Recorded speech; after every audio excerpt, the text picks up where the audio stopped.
So this number 6 is radioactive decay. I guess it says initially 100 milligrams of a radioactive substance was present. After 6 hours, the mass had decreased by 3%. If the rate of decay is proportional to the amount of the substance present at time t, find the amount remaining after 24 hours. It doesn't even tell me what it is, huh? It's a radioactive substance. Well, they did say it follows the model of population growth or radioactive decay, and the model is, I can use P equals C e to the KT, so that's the model. They did say that at time 0 that we had 100 milligrams, I'll call that P, 100 milligrams, and when I kind of plug that in and check out that scenario, it turns out that that 100 milligrams is that C. C is the initial amount in these type problems. So now I know that C is 100.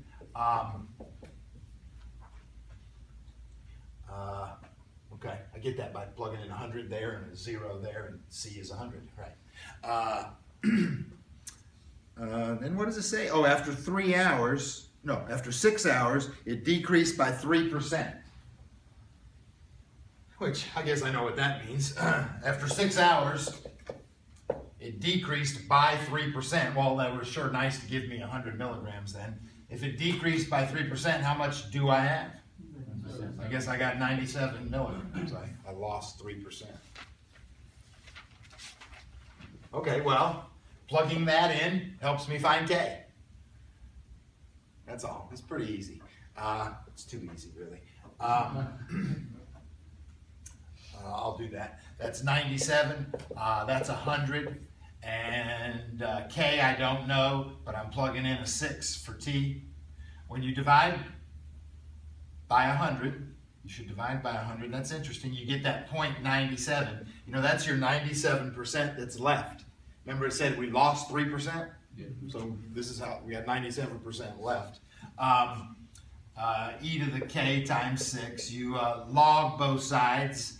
The natural log of 0.97. That leaves you K times 6 because you just killed the E there. You divide by 6 and there's your K. You know, you could shout out that decimal, but in a way I don't care. But that is some decimal. I think it might be a negative decimal. I also have warned you, please don't round it off. So if you do decimalize it, keep 10 or 12 decimal places, as I've warned you. Or just leave it like that, and let's try to answer the question now. They said how much is remaining, going back to our model now, we got our C is 100, E is what E, and K is this natural log of 0.97 over 6. And their question is, how much is remaining after 24 hours? Yeah, that's their question. How much is remaining after 24 hours? So, not too bad. Pretty easy problem, actually.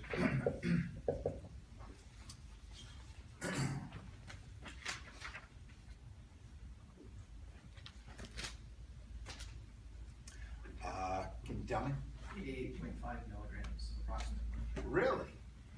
88.5, is that what you said? Is that right? So it lost 3%, it lost 3%, it lost 3%, lost 3%, it's 8 and it's 88.5? Yeah, Okay.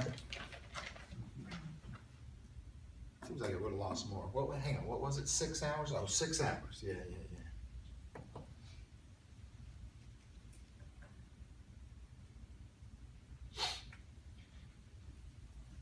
You know how this works? I don't know if you guys, I mean, we follow these equations. It's cool to work with these equations. But, you know, if it loses 3% in 6 hours, that means in the next 6 hours it loses 3%. Mm-hmm. And then in the next 6 hours it loses 3%. But it's exponential. But then well, right. It's 3% of, first it was 3% of 100, but then it was 3% of 97. Then it's 3% of whatever that is, and then it's 3% of whatever that is, and that, I guess, since we did 24 hours, that was 24 hours was 4 of these 6-hour intervals. And so lose 3% 4 times. And you get here, I guess. By the way, here's another way to convince you of that. Check this out. Sometimes you guys like to play with this. Watch this. That's 100. You know, that 6 and that 24, that I can cancel and call that a 4, right? Yep. And if I write that 4 in front here and then move it up as a power, then I have that 0.97 to the 4th. And then the E and the log cancel. So you're, you know, here. This is me losing 3% 4 times. You know, when you lose 3%, one way to lose 3% is multiply by 97% to see how much you got. When you lose 3%, you can multiply by 97%, and we did it 4 times. Get that answer. Anyway, that's just because the numbers worked out nice. We can think and talk like that. But that's exponential decay. You know, I was thinking this problem would be a little more difficult. It wasn't too difficult. I like it. A lot of these problems you can do without the initial amount known. You know, you want to try a little religious controversy is always fun. Look at this number 12. Number 12, I think, is about radioactive decay. And plus it introduces a little religious controversy, which we all love, right? Well, maybe we don't. The Shroud of Turin, it says, which shows the negative image of a body of a man who was crucified, is believed by many to be the burial shroud of Jesus of Nazareth. Kind of a famous dude. In 1988, the Vatican granted permission to have the shroud carbon dated. 3 independent scientific laboratories analyzed the cloth and concluded that it was 660 years old. And that's not when Jesus was crucified. So, some other poor guy's shroud. Crucified shroud. What's the question? Using this age, determine what percentage of the original amount of carbon-14 remained in the cloth as of 1988. Wow, that's a tough sounding question there. First of all, we're talking about carbon dating, which uses the isotope carbon-14, and it turns out that we kind of need this piece of knowledge. They didn't give it to me right there in the paragraph, but in the previous pages of the text, they told me the half-life of carbon-14, and I need that. The half-life of carbon-14 is 5,700 and different sources might use subtly different numbers.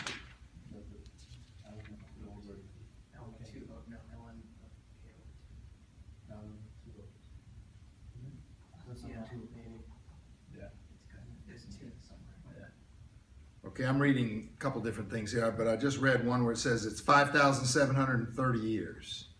Commonly accepted value of the half-life is 5,730 years. Okay. So that's a when someone tells you the half-life, you can find K. And you don't even have to know the original amount of stuff. Whatever original amount of stuff you had is C. And if I plug in 5,730 years, how much stuff will I have now? Half of C. Half of C. And then you can stare at these. I mean, when now you're thinking, well, I got too many unknowns. But if you remember your algebra, step 1 would be to divide by C, and you actually don't have too many unknowns. If you divide by C, it goes away, and you get this half equals e to the k times 5,730.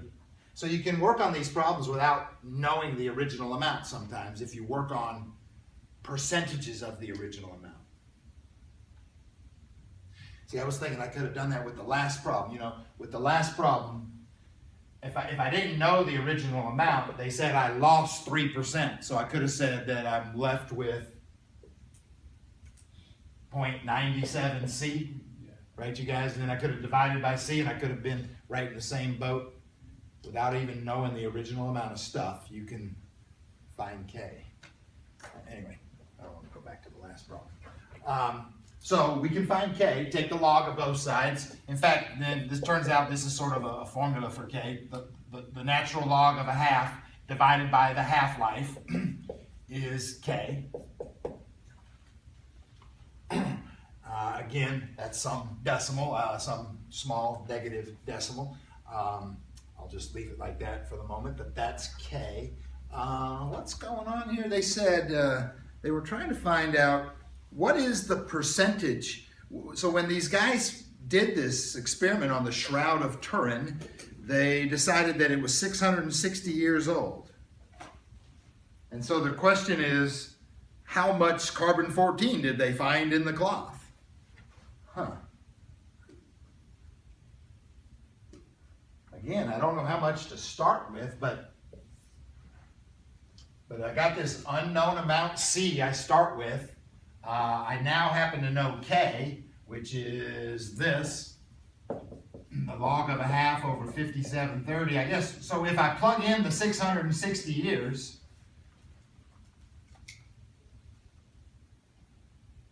maybe I'll find the amount of carbon I'm looking for. I got this unknown starting amount of carbon. I got this decay rate, natural log of a half over 5730. If I let it decay for 660 years, I wonder how much carbon-14 I'll see. This is kind of a funny problem. It turns out you do this, you guys, do that. And you'll get some decimal here, I believe.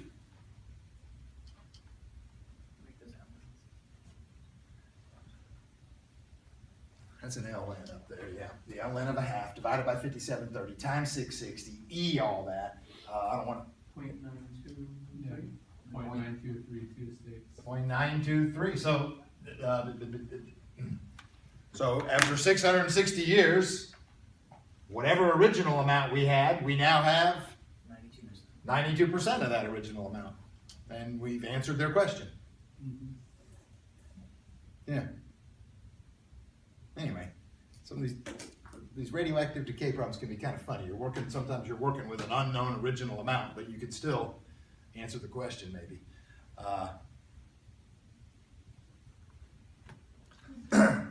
By the way, you know how that radioactive decay works? Are you guys chemistry experts? Yes, sir. Well, I mean, I don't know. This is just me talking. But if I got a bunch of carbon-14 here, after 5,730 years, half of it's gone, and I'll have half of it. But when I was younger, I don't know. I used to think, half of it's gone. I mean, where is it? It disappeared, and that's not really true. Do you know? It's not alpha and beta. Yeah. Okay, hang on. So what is carbon-14? It's got a couple extra neutrons. It's got a couple extra neutrons in the nucleus, and if they spontaneously exit, decay, leave, is that what they do? They leave, and then if they leave, if both of them leave, it's decayed into carbon-12. And so when you say half of it's gone, what you're saying is actually half of it decayed into carbon-12, regular carbon, and we still got the radioactive carbon-14. Half of it's still there, the other half is carbon-12. Is that what we're saying? That's what decaying means? Am I right, Joseph? Sounds right? So it didn't disappear. It's just not carbon-14 anymore. It's regular carbon. So they're just assuming they knew how much carbon-14 was in it to begin with. Yeah, that's what I was kind of That's wondering. what I've always. Yeah. It's always been a speculation with that. This is a whole different subject. Well, yeah, that is a different subject. But that's, yeah, based on the amount of carbon-14 in things today, you can assume things 1,000 years ago or more might have had the same amount of carbon-14, might have been absorbing the same amount of carbon-14 from the atmosphere and so forth, I suppose. Yeah, that is what they assume. But here's the other thing. What's funny about this is, put one carbon-14, the funny thing about this is really, it's a probability game. This is the game. Put one carbon-14 atom right here. You ready? Put it right here on the table and watch it. Let's see what happens. Anyway, it might decay in the next 10 seconds. It might, maybe a couple hours from now, it'll decay. Maybe 3,000 years from now, it'll decay. Maybe 10,000 years from now, it'll decay. This one atom. So what it is it's a probability statement that it's got a 50-50 chance of decaying. It's got a 50% chance of decaying in the next 5,730 years. But probability is awesome. Well, probability is not awesome when you're staring at one atom. I mean, it could happen anytime. But when you've got millions and billions and trillions of atoms, you can apply the theory of large numbers, the probability of large numbers. You're pretty much guaranteed 50% of it will be gone in 5,730 years.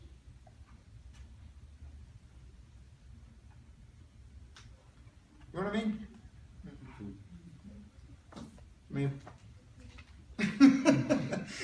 I don't know. If I flip a coin, I might get 4 or 5 heads in a row.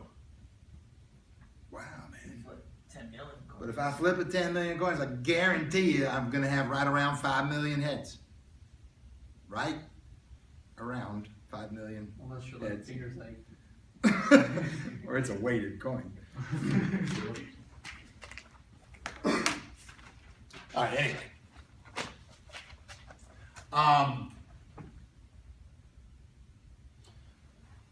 What else? Any other good problems you want to work on? You want me to find some?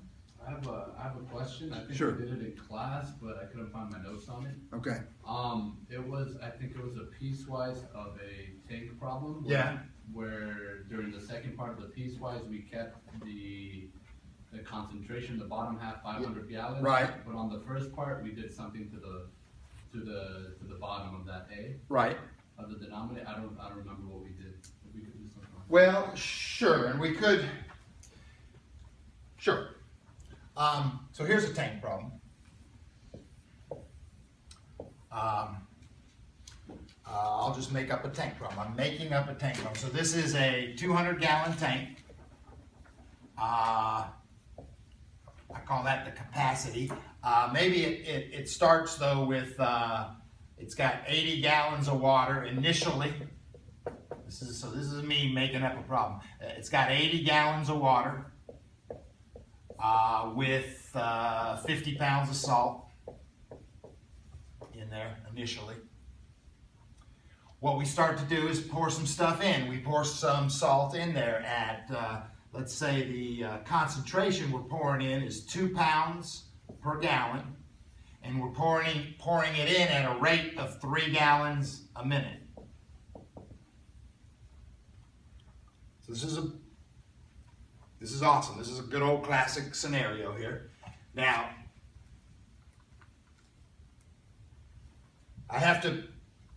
the well-stirred mixture is going to exit the tank at a certain rate.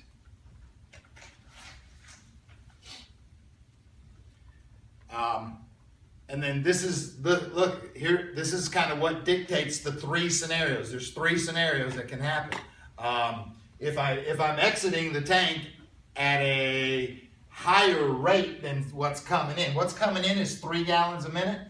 So if I'm coming out at 4 gallons a minute, what's going to happen? Oh, the tank will eventually empty.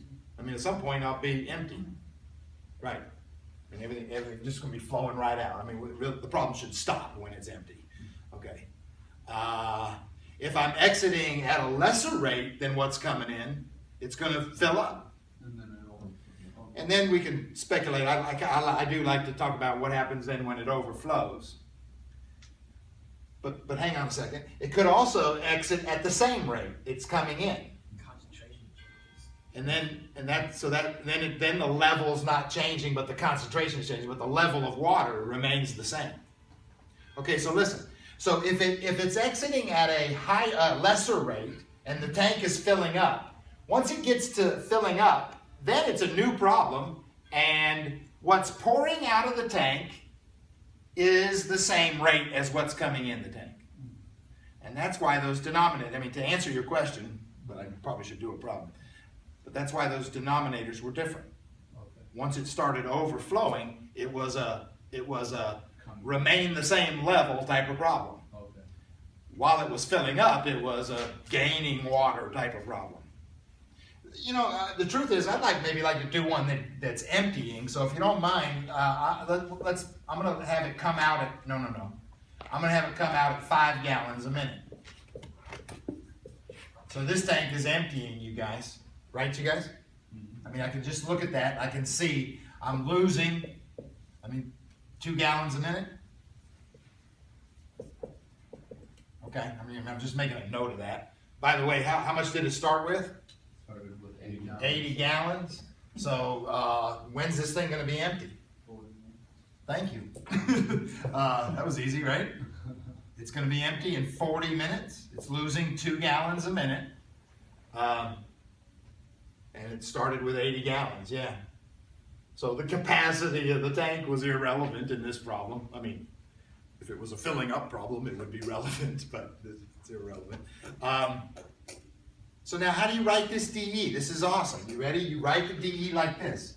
dA dt, it's the rate of change of the amount of salt in the tank at any time. I gave you good notes on this, but I remember how to do this.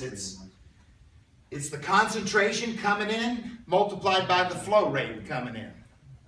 So that's good to remember. It's that concentration coming in. I'm just going to write this. 2 pounds per gallon multiplied by the 3 gallons a minute. By the way, if you did pay attention to these units, the gallons cancel, and what you got coming in here is 6 pounds per minute. Which, by the way, that's what this is. This is amount of salt over time. This is pounds per minute. Has nothing to do with the water, actually. The concentration times the flow rate. Minus the concentration leaving, which was always kind of the difficult part, times the flow rate leaving. What is the flow rate leaving? 5 gallons. That's the 5, yeah, 5 gallons a minute. So what about the concentration leaving? The concentration leaving is an amount of salt over an amount of water. So it's the amount of salt over an amount of water. You know what? The amount of salt that leaves at any moment is unknown. We're going to call it A. And the amount of water that salt is in at any moment is changing. And it's changing in a very common sense. Let's see, it was 80, but it's losing 2 gallons a minute. That's the amount of water at any time. 80 losing 2 gallons a minute. How do I write that? Yes, sir. If it was filling up, if it was gaining 2 gallons a minute, it'd be plus, you know. If it was remaining the same level, what would it be? Then it'd just be 80 right there.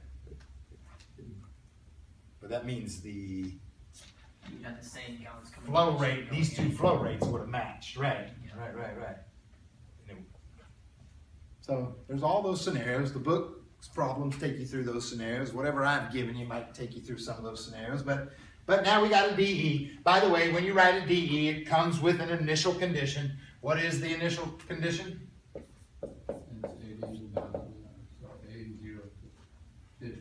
That's the 50. It's always, remember, it's the amount of salt. It's not the amount of water. It's the 50, the initial 50 pounds of salt that's initially in the tank.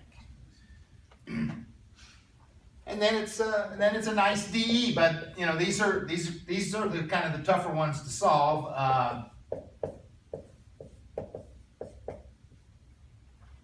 Do you want me to help you solve it?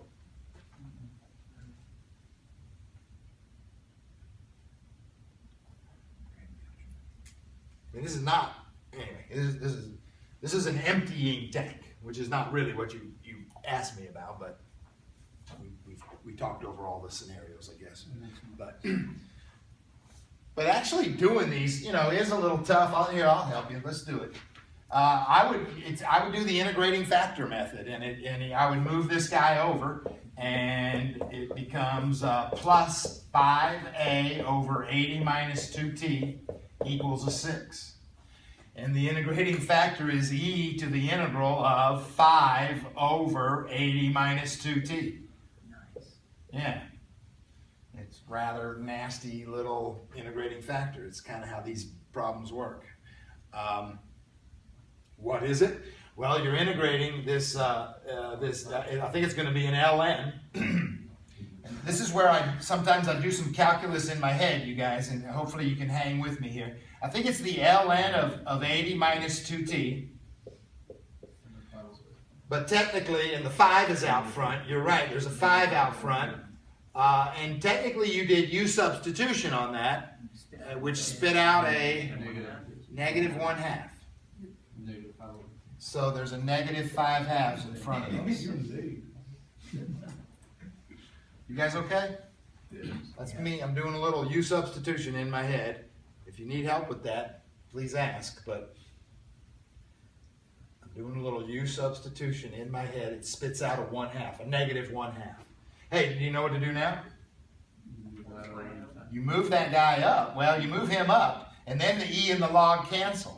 So your integrating factor looks better than it does now, but it's still kind of a crazy, here it is. Your integrating factor is this thing to the negative 5/2, I guess. Right? Okay, let's work on this.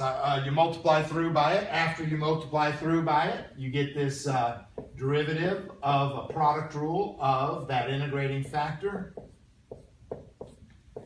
times capital A.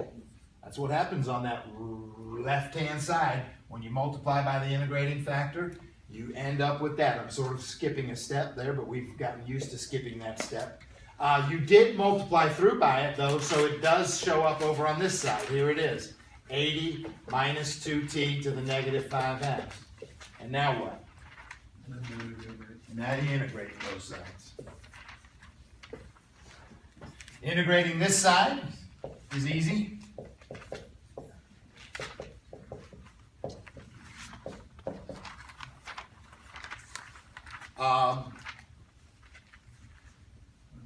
And then integrating this is where I think I'd like to do a little more in my head here, if you don't mind. Let's see. I'm going to call this u. This is my u. So this is u to the negative 5/2. So now let's just integrate u to the negative 5/2. U to the negative 5/2, you add 1 to it. So it becomes u to the negative 3/2 times a negative 2/3. There's also a 6 out front. It also spits out a negative 1. And because you called it u, and you needed to find du, he's saying it spit out a negative 1/2 from your u substitution. Okay. Good job. Oh, and then plus c. I'm going to move right up here, but what I have now is this 80 minus 2t to the negative 5/2 times this a. I probably could have done a move there, but what is this? This is a positive 2 in front of 80 minus 2t to the negative 3/2 plus c. All right, one more move. Divide by that guy or multiply by that guy to the positive 5/2. If I multiply by that guy to the positive 5/2, this is so awesome. It works out pretty nice over here. That's to the first, and then he shows up here, 80 minus 2t to the positive 5/2. But we're done. We solved the DE, except for the initial condition. You guys okay? Any questions?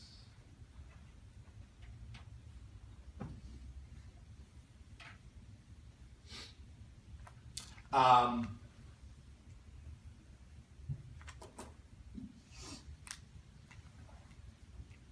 let's just do the initial condition. At time 0, the amount of salt is 50. This is a 50 if I plug in a 0. If I plug in a 0, that's 160.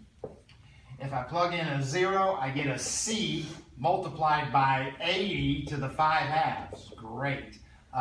Subtract this 160 and you get negative 110. I swear to God, you don't know how many students divide right here. I hate that.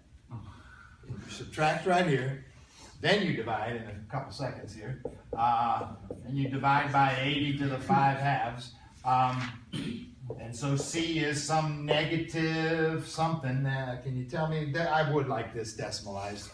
We're in a word problem here. I'd like and I don't, this is not some K rate of growth. I don't need a million decimals. I just need something. Negative 0.0019. Huh, really?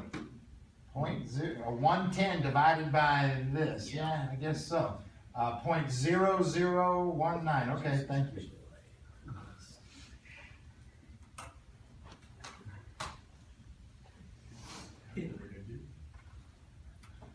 That's why I use that.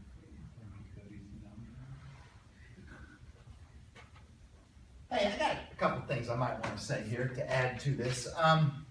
So we're done. We're finished. We have a nice equation for the amount of salt in this tank at any time. It is right there with the C filled in there. It's 80 minus 2t, and then that negative 0.0019, 80 minus 2t to the 5/2. Wow.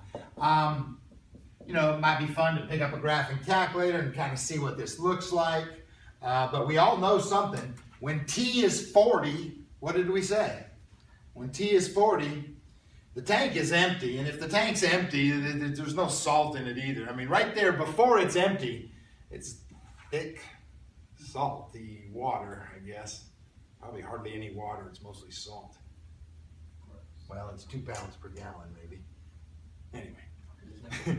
Right before it empties. But at 40, listen, this is, I can plug a 40 in and quickly see a 0 there. You know, a graph might look like this. At t equals 0, we started with 50 pounds of salt.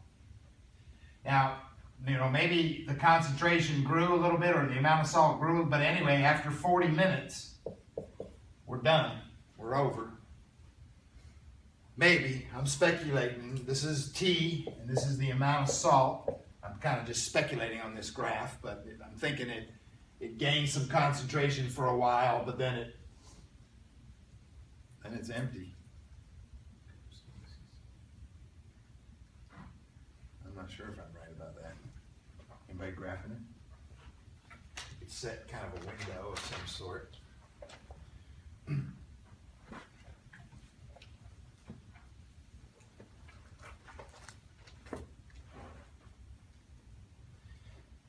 But you know, this is the amount of salt at any time t. Be careful. What if I asked you for the concentration of salt? And, you know, we have an initial concentration. Hey, but yeah, what's that? What's the initial concentration? When t equals 0, what is the concentration? Concentration, and anyway, what is concentration? Is amount over water. It's the amount of salt over the amount of water, right? Is that what concentration is? Mm-hmm. So initially, what was the deal initially? 50 pounds of salt, 80 gallons of water. 5/8 or 0.625, I think, pounds per gallon. Okay, that was the initial concentration. We were pouring in some higher concentrated stuff. We were pouring it in at 2 pounds per gallon concentration. So it probably rose past this for a while, but then it must have fell off at some point.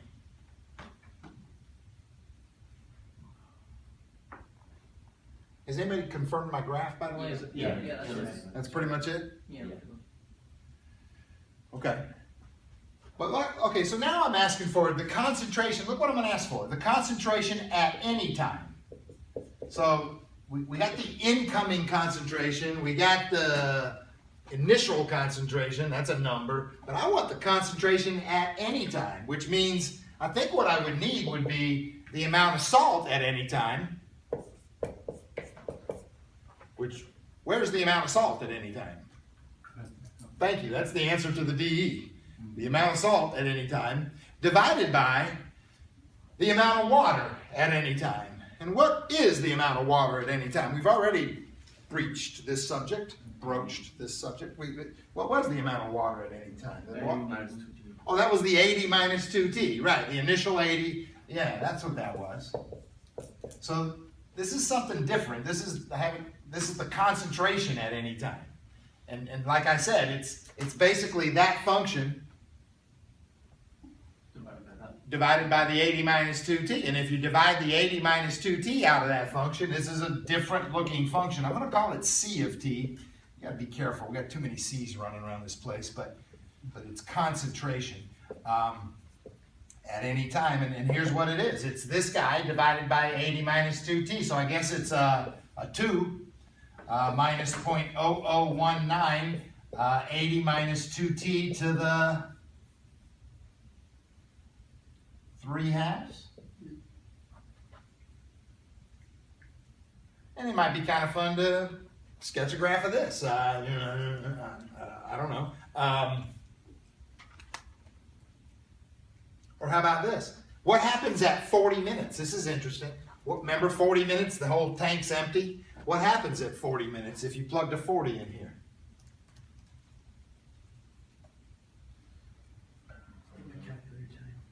That would be 0. Are you with me? Mm-hmm. If you plug in a 40, this is all a 0, and I think you get 2, which kind of makes sense. I mean, that's that incoming concentration. I guess that's the concentration.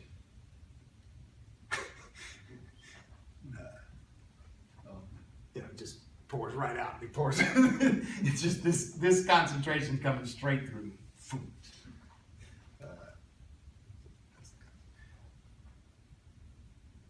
What is it? Does this guy have a max? What does his graph look like? I'm not even sure. It kind of just goes up and reaches an asymptote up top. Mm-hmm.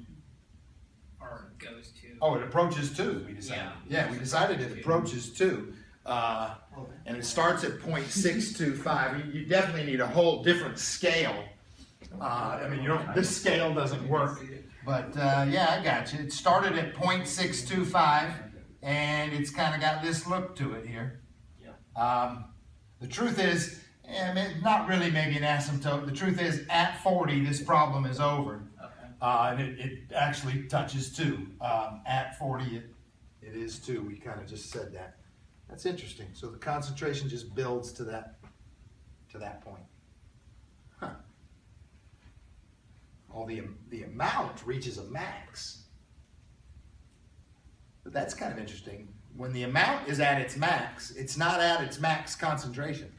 In fact, you start losing your amount, but you're also losing water. Anyway, you reach max concentration right at the end of this damn problem, when it's pure salt coming through. Seems kind of weird though, like, Yeah. like I just don't see it actually coming out of the tank once it's pure salt. I know. Well, I mean, it's still this actually, but it's just. Oh yeah, I forgot about that. But it's just going through like a black hole. It's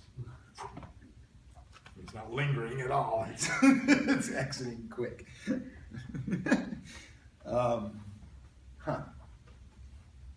Anyway.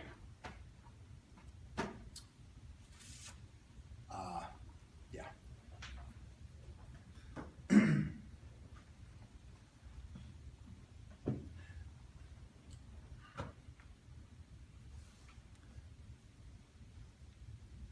Yeah, see, I got some questions like that. My take-home quiz, my take-home test, it has some questions. What's the initial concentration? What's the limiting concentration? What's the limiting amount?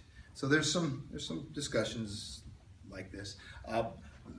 But the one you're working on in take home is not an emptying tank. I think it's an overfilling tank, so a little different scenario.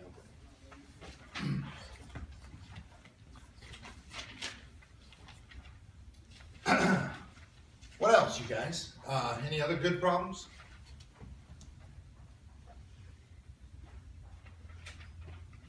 Or questions or concerns or problems you want me to work on?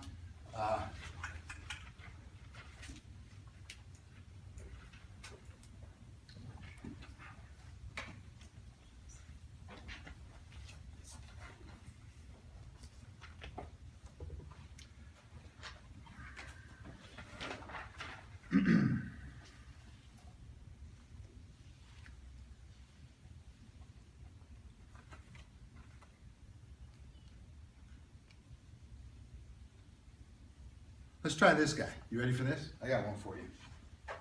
I'm in the book, and I'm going to do 18 in the book. 18 in the book is a temperature problem. Our temperature model, I guess you need to know these models. Our temperature model is this, K, T minus M. And if M is constant, then I know the answer to this too. I've got it memorized, and you can use this. If M is constant, the temperature at any time is this.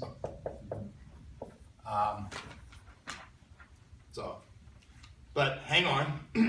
In number 18, I don't think M is constant. And therefore, you can't just use this. Listen, it's a common mistake for students to fall into that trap. If M is a variable, they might think they can just plug in M right here. But I've tried to explain. The solution to that DE is this when M is constant. When M is not constant, you kind of got to redo the whole dang DE. So, 18 is, at T equals 0, a sealed test tube containing a chemical is immersed in a liquid bath. The initial temperature of the chemical in the test tube is 80 degrees Fahrenheit. I got to write that down. At T equals 0, the temperature of the stuff was 80 degrees. Some stuff in a test tube. The liquid bath has a controlled temperature measured in degrees Fahrenheit, and it is this. And it's this M. They called it T subscript M, but it's not constant. It is 100 minus e to the negative 0.1 t. No, I'm sorry. 100 minus 40 e to the negative 0.1 t. Wow. Okay. All right. So anyway, it's not a constant. Well, this is nice of them. So let's see what they say. Part A. Assume that K is negative 0.1. Before solving this DE, they called it an IVP, which is an initial value problem. Before solving this IVP, describe in words what you expect the temperature of the chemical to be like in the short term or in the long term. Well, let me help you guys. We got time and we got temperature. What's the initial temperature of this thing when I first put it in there? Okay, so when T is 0, this thing's 80 degrees. So now I'm going to put it in a bath that has a medium temperature that is changing. But let's play with this medium temperature for a second. When T is 0, what is the temperature? Yeah. 60. So when T is 0, my M is a 60. Again, M is not constant in this problem, but it's changing. But when T is 0, it's 60. So I guess when I first put it in, what do I think? It's going to start dropping sort of, toward a temperature of 60. But what happens when T goes to infinity on this? It might not even take it to infinity, but when T starts increasing, That'll be 100. when t goes to infinity, negative infinity goes to 0. This thing goes to 0, and then and my medium becomes 100. Okay, so this bath is warming up, apparently. So when I first put it in, this thing starts to cool towards 60, but it won't be too long before it starts warming toward 100. Are you following me? Okay. And then I think it'll just approach a temperature of 100 eventually. I don't think it gets to 60. But that's us speculating about, that's us just using our brains. Or it's me using my brain and you guys agreeing with me. I appreciate it. Why did it drop in the beginning? Yeah, why did it drop in the beginning? Because it was an 80-degree test tube and it was in a 60-degree environment. Okay. At the beginning, this thing was 60 degrees.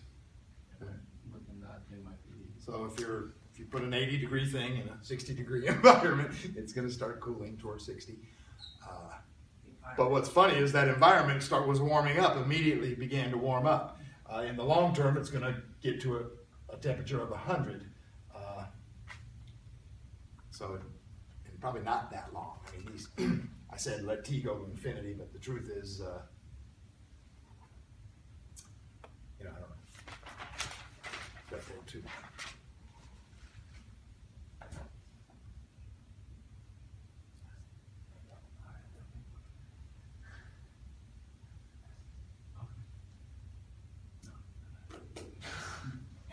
Joseph has something to ask you. What are you scared of? I figured it out, man. No, I did. Now they want me to solve it.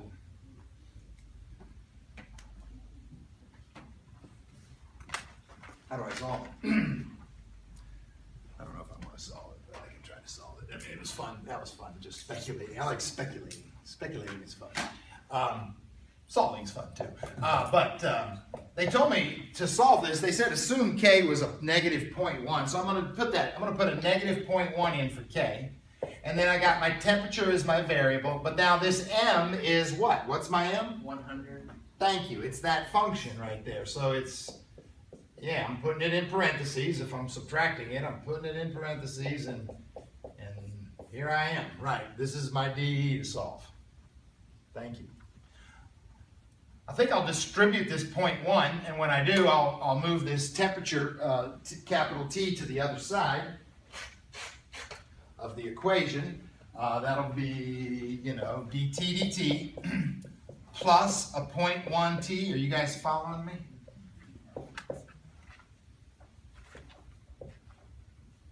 That was this, and now it equals, okay, so now what? I'm distributing this over here. It'll be a positive 0.1, and it's going to be multiplied by 100. That'll be a 10. And then a positive 0.1 over there would be a negative 4. Excuse me, I think I got this. My little negative 0.1 distributed over here, distributed through there. I think this is my DE. What do I do with this DE? What do I do now? Find the integrating factor? Integrating factor. What is the integrating factor? E to 0.1 lowercase t. Yes, sir. Yes. E to the 0.1 t. That's how you do it. You're integrating this little guy with respect to t. It's e to the integral of that. Yes, that's it. Multiply through by it. After you multiply through by it, this side becomes the derivative of e to the 0.1 t times big old capital T. And over here, when you multiply through by it, it's a 10, e to the 0.1 t. Over here, when you multiply by e to the 0.1 t, it's 4. Yeah, this is fun. Integrate. I'm going to have to jump way over here to this side. When you integrate, e to the negative 0.1 t, no, it's not. It's positive, sorry. E to the positive 0.1 t times capital T equals, when I integrate, 100 e to the 0.1 t. Yeah, thank you. 100 e to the 0.1 t, when I integrate, you're right, minus a 4t plus a c. Divide by that, and you're practically finished. 100 minus 4t e to the negative 0.1t plus c e to the negative 0.1t. Wow, that's my answer. I can find c because I do have an initial condition, I suppose. I'll just do that real quick in order to finish this. When t was 0, the test tube was 80. So this is an 80. If you plug in a 0, that's pretty sweet. That's a 0. That's a c. So c is negative 20, I guess. If you don't mind, I'm just going to go stick that in there. That's what's fun about a whiteboard. There you go. That's awesome. If we graph this graph, I hope it would look like this. That is kind of what the book was directing me to do. They said solve it, and then they said, does that agree with your speculations? And I imagine it does.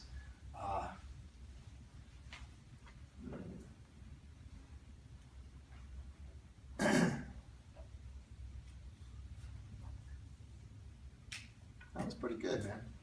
I mean, it's fun to do these problems. Yeah,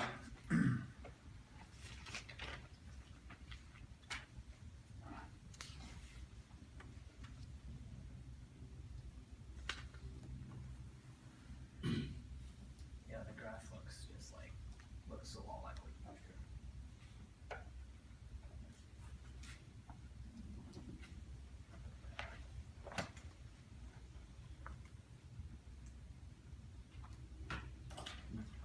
Yeah, good. Thank you.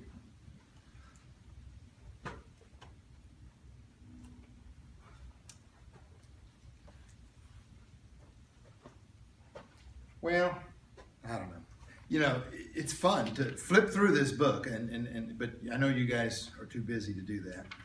But there's all kinds of just interesting, different kinds of word problems. I mean, I've tried to categorize them into these categories: temperature, mixture. I got skydiver, but there's a few just oddball things they throw in there. There's a number 46 about a sliding box. That's a lot of physics. I know you love physics. That's good, man, a sliding box. But also, when you go to 3-2,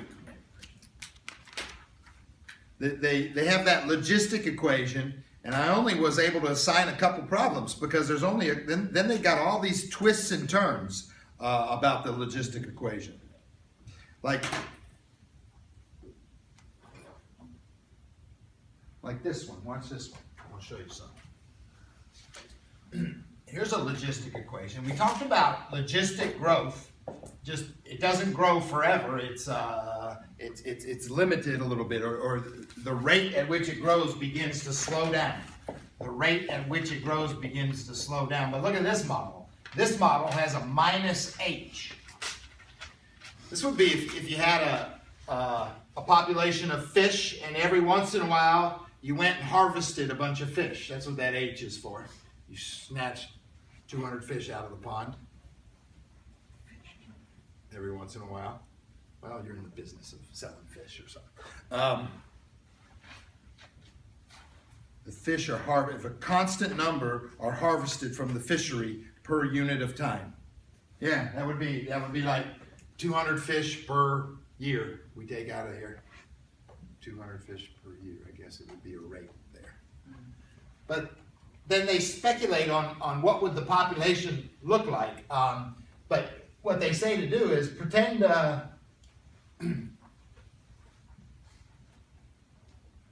don't want to solve this DE. I don't think I want to solve this DE. But so what they said, if you don't want to solve it, what do you do if you don't want to solve something? We learned that in chapter 2. Maybe we look at a phase portrait analysis of it.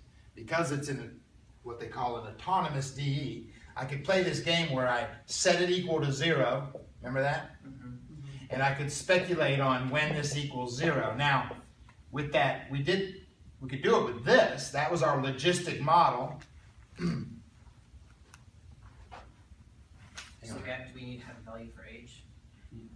Hang on just a second. Without the h, just go back to yesterday, pretend I didn't throw the h up there, I'm sorry. If I didn't have the h up there, I set this equal to 0, I get p equals 0. What else do I get? P equals, A over B. thank you, a over b. If you remember from our discussion about these logistics, that was my carrying capacity. Slope is 0. 0 is here. And I would investigate what's happening between here, and anyway, I would have good old logistic growth, probably. You following me? But with the h on there, sorry, with the h on there, then I get, how do I find these critical numbers? Oh man, you're gonna have to quadratic. I think so, right. I think I have to, Distribute. right, I can't, some people might, bad algebra students would move the h over and try, no, you can't really do that. Yeah, you got to do it's kind of a quadratic, you're right. And I got to find the two roots of this quadratic equation. Now hang on a second. The book did say in this problem, where am I? I'm in problem 5 actually, in 3.2. They said let A be 5, B be 1, and H be 4. What did I just say? 5, 1. A is 5, B is 1, and H is 4 is what they said. This happens to be number 5 in 3.2. So anyway, what happens then? If I throw those numbers in there, I get a 5p, p squared, and negative 4. To tell you the truth, I'm gonna I'm gonna multiply by a negative, make him positive, multiply everybody by a negative, put it in order so I can see it. P squared minus 5p plus 4. Oh, okay. P minus 5. No. P minus 4. P minus 1 equals 0. So P equals 4. P equals 1 are my critical numbers. You guys with me, huh? Let's just keep speculating for fun here. So P equals 1 turns out to be a slope of 0. That's interesting. And P equals 4 turns out to be a slope of 0. And I can investigate what's happening in between. By the way, when you investigate this, what you're doing is you're speculating what would happen if your initial population started down here. If your initial, so if P was a 1/2, I'll plug that in right here. I get a negative number. I get another negative number. I think you have to put in the beginning because you take on the negative sign, so no big difference. Yeah, because you multiply by Oh, thank you. 1. I multiplied by negative 1. Yeah. Thank you. I multiplied by negative 1. So, let's say, hey, I know what. Let's say I factored out a negative 1. So there it is. Yeah, you're right. That's good. So that's negative, but it's positive. Wait a And minute. it's negative. But it's negative. Okay. So if the population started down here, it would, this is negative. It's going to decrease, huh? So it'll start from 1 and 0 didn't come out to be a critical number, but we can't go below 0. But anyway, I guess I'm just gonna decrease, but maybe not like an asymptote. I'm just gonna die out, man. My population is just gonna die out, I guess. Huh? What happens if you started up here with something in here like a 2? It's negative. It's positive, but then that's going to make it positive. Okay, so this is positive, and so anybody in here would just have good old, anybody in here, if I started here, I've tried to, but would have some kind of increasing thing toward 4, I guess. What if I had a population up here? 5. If P was 5, that's positive, but that's negative. Yeah, interesting. How it does approach it asymptotically like that. Huh.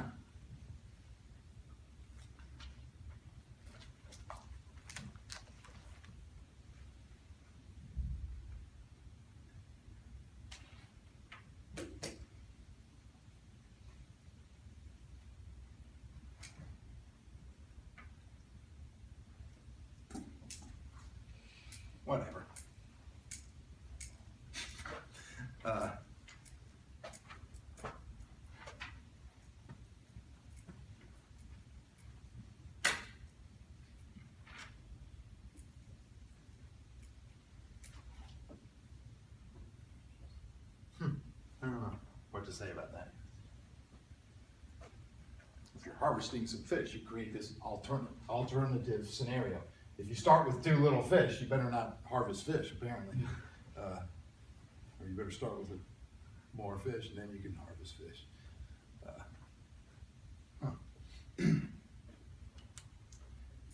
Well, anyway, like I said, when you're in 3.2, there's all kinds of what they are. They're non-linear models, but there's all kinds of interesting things to go explore. But they're all kinds of different categories. So I didn't make you explore all those categories. I'm trying to make you explore these categories. So maybe I'll quit today. You guys had enough? Okay, I had enough. So I won't see you for a week.